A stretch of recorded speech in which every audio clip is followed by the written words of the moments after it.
Baik, assalamualaikum warahmatullahi wabarakatuh. Jumpa lagi masih di edufikri.id, portal pembelajaran kita untuk SMK, dan di kesempatan kali ini kita akan mempelajari tentang teknologi jaringan berbasis luas. Dan ya, kali ini kita akan masuk ke KD 3.1, yaitu menganalisa jaringan berbasis luas. Ya, baik, masih di EduFirgi Channel ya, dan kita masih membahas di teknologi jaringan berbasis luas. Untuk kesempatan ini KD 3.1 tentang menganalisis jaringan berbasis luas. Dan sahabat EduFirgi di mana aja berada ya, untuk kesempatan kali ini kita membahas mengenai prasyarat jaringan WAN ya. Di mana di sini kita lihat prasyaratnya apa, tentu ada komponen perangkat yang harus kita punyai untuk dikatakan sebagai sebuah jaringan WAN ya. Ya, yang pertama kita lihat di sini ada tentang modem ya. Komponen pertama yang harus ada di jaringan WAN itu modem. Dan sahabat Irfri sudah tahu semua apa itu modem ya. Fungsinya apa ya. Dan tentunya sudah familiar di telinga sahabat Edu Fikri ya. Kemudian untuk modem di sini ya, fungsi utamanya mengkonversi sinyal digital dan analog ya. Dari sisi pengirim itu dia mengkonversi sinyal digital menuju ke analog karena ada modulator. Kemudian dari sisi penerima dia merubah dari analog ke digital karena ada demodulator. Iya, untuk analog dan analog adalah transmisinya ya. Dan kemudian selain modem yang tadi kita bahas fungsinya dan bagaimana cara kerjanya, ada repeater ya. Dari namanya aja repeater berarti dia adalah pengulang atau penguat sinyal ya, repeater ya. Kemudian selain repeater ada juga yaitu hub ya. Ya, mungkin kalian semua ya, sahabat EduFirgi semua sudah paham, sudah mengerti bentuknya ya, desainnya, gambarnya seperti apa tentang hub ya, yang kita pakai sehari untuk jaringan LAN ya. Jadi fungsinya itu memperkuat sinyal juga ya. Mirip dengan repeater, cuman dia punya sejumlah port keluar ya. Dan hub ini tidak memiliki kecerdasan ya untuk menentukan tujuan akhir informasi itu dikirim. Kemudian ada selain hub, ada di sini ada bridge, ya, yaitu peralatan jaringan yang dapat membagi suatu jaringan menjadi dua segmen. Ya, bridge ini bekerja pada lapisan data link, ya, sehingga bridge itu mampu membaca MAC address. Kemudian selain bridge ada yang namanya switch. Ya. Switch itu sama ya, dia bekerja pada lapisan layer OSI data link ya. Sehingga switch itu juga sering disebut sebagai layer 2 switch atau switch layer 2. Nah, cara kerjanya mirip dengan bridge ya. Tapi bridge ini memiliki sejumlah port ya, jadi juga disebut sebagai multi bridge atau multi port bridge. Nah, keunggulannya ini pada switch itu disediakan satu jalur untuk setiap portnya ya. Jadi pada switch itu analoginya seperti setiap data yang masuk dan keluar dari satu port dapat langsung masuk ke switch tanpa harus menunggu data lain yang masuk melalui port lain. Jadi tidak seperti hub ya. Kemudian pada port switch mempunyai collision domain sendiri-sendiri sehingga sangat membantu untuk mempercepat pengiriman data kepada jaringan. Nah, kemudian next itu ada NIC atau NIC card ya, atau kartu jaringan. Fungsinya yaitu untuk memfungsikan ya PC standalone atau PC yang berdiri sendiri hingga bisa berkomunikasi dengan jaringan komputer lain, yaitu fungsi NIC card sebagai interface ke jaringan ya. Sama juga interface card ya, kartu interface. Nah, kemudian selain NIC tadi ada router ya. Router itu di sini dikatakan memiliki tingkat kecerdasan yang tinggi dan mampu meneruskan data ke alamat-alamat yang dituju yang berada pada jaringan yang berbeda. Jadi dia bisa mengalirkan data atau meneruskan data ke tempat atau tujuan yang mempunyai IP address yang berbeda jaringannya ya. Nah, router ini bekerja pada network ya, lapisan network ya. Jadi dia meneruskan paket data berdasarkan alamat logika ya, seperti contohnya adalah IP address. Kemudian ada routing ya, routing switch. Di sini gabungan antara switch dan router ya. Sehingga routing switch ini memiliki kemampuan ya, switch ditambah dengan kemampuan untuk meneruskan paket data berdasarkan alamat logika ya, tadi seperti IP address ya, melalui lapisan ketiga layer OSI. Kemudian ada switch ATM ya, yaitu switch ini menyediakan transfer data berkecepatan tinggi ya, antara LAN dan WAN. CSU/DSU, Channel Service Unit atau Data Service Unit.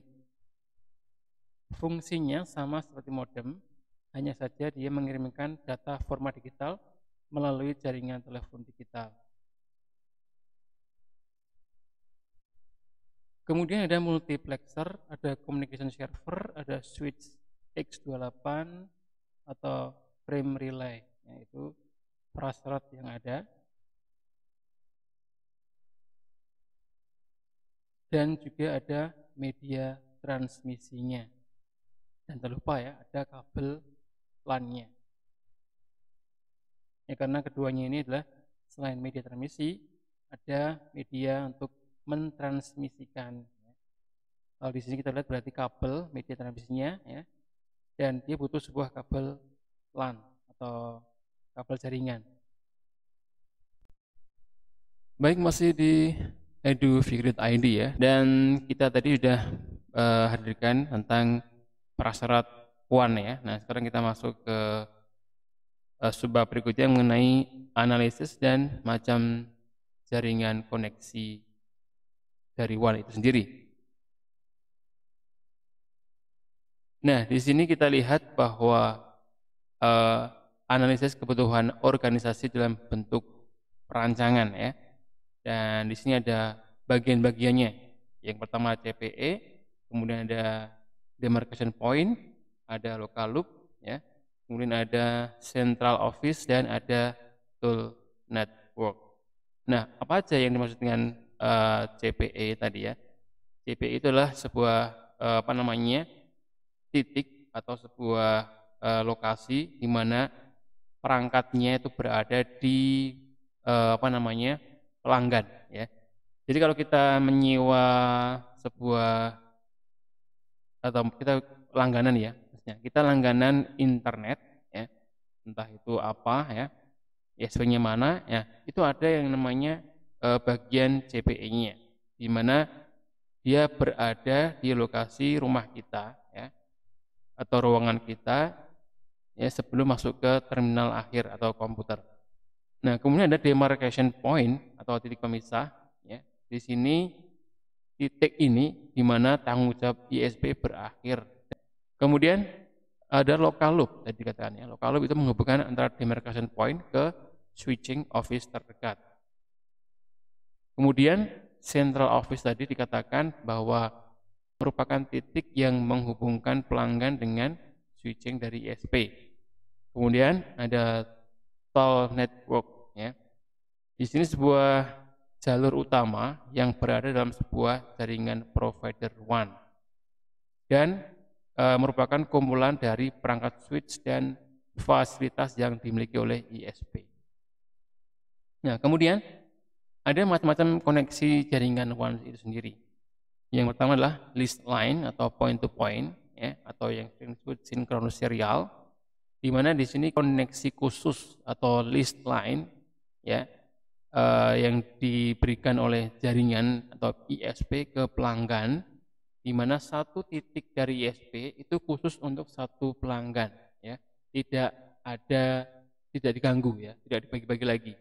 Nah, ada karakteristik list line itu sendiri. Yang pertama yaitu sambungan khusus point to point, ya.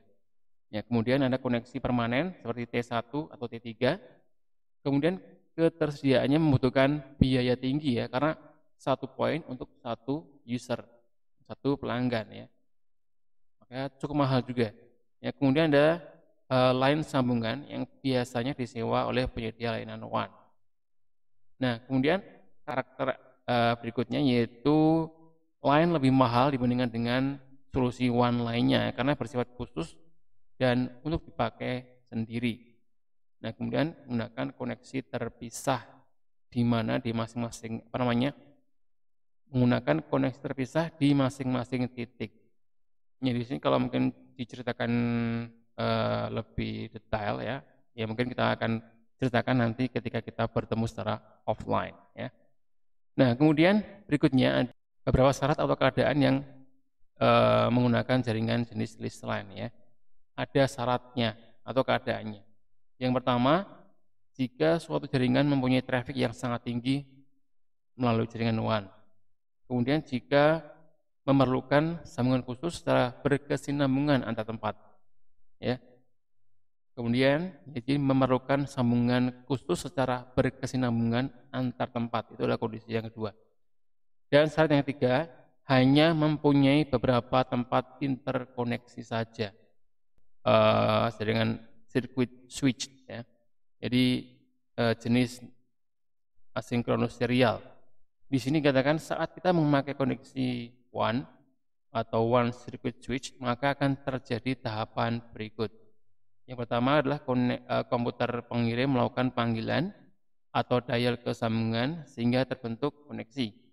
Yang kedua, komputer penerima mengirim pemberitahuan dan mengunci sambungan, ya.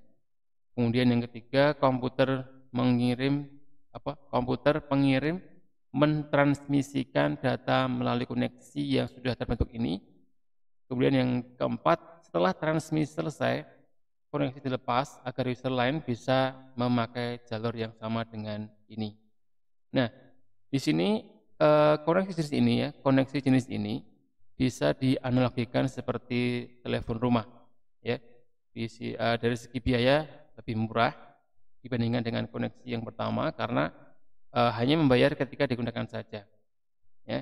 Kemudian jaringan switch menggunakan SVC atau switch virtual circuit, yaitu suatu jalur khusus transmisi data yang terbentuk sebelum komunikasi dimulai dengan cara melepas switch elektrik. Nah, jalur ini akan tetap terhubung hingga komunikasi selesai.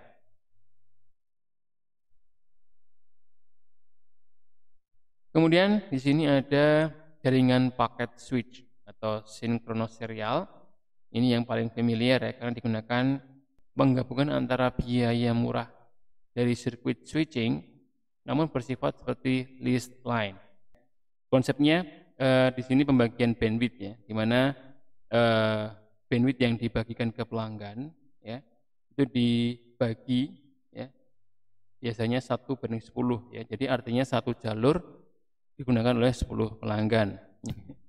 Ya, kemudian di sini koneksi ini memiliki karakteristik juga, ya. Yang pertama, data dipecah ke dalam paket, ya, dan paket menjelajah secara bebas melalui internet jaringan, yaitu mengambil jalur yang berbeda.